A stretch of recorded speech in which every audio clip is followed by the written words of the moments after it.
It's a good morning, good morning. Welcome to our daily nets.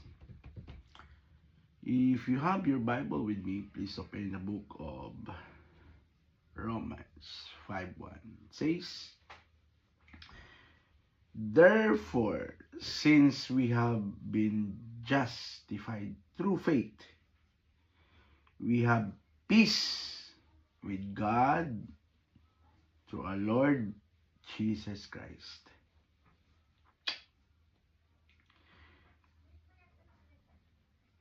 Apostle Paul, the apostle, explained powerful truth.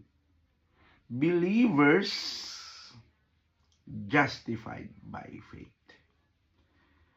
Justification means that God declared us righteous. Wow. Not because of our works, but because of what Jesus Christ has done on the cross. Always remember that.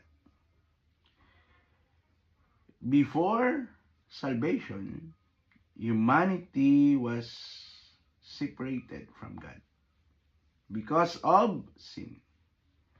But when we put our faith in Christ,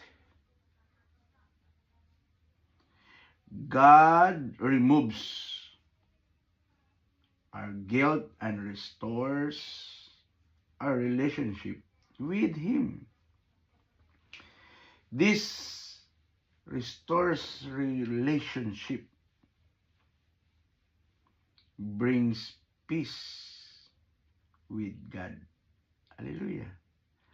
A deep spiritual reconciliation between the Creator and we, His people. This peace is not simply emotional calm or the absence of trouble.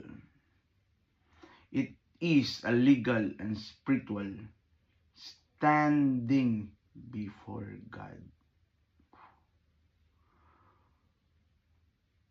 where we are no longer enemies, but accepted as His children.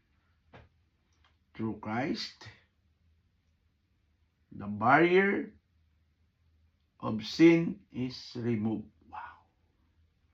And we stand justified before God. Let's pray. Hallelujah. Heavenly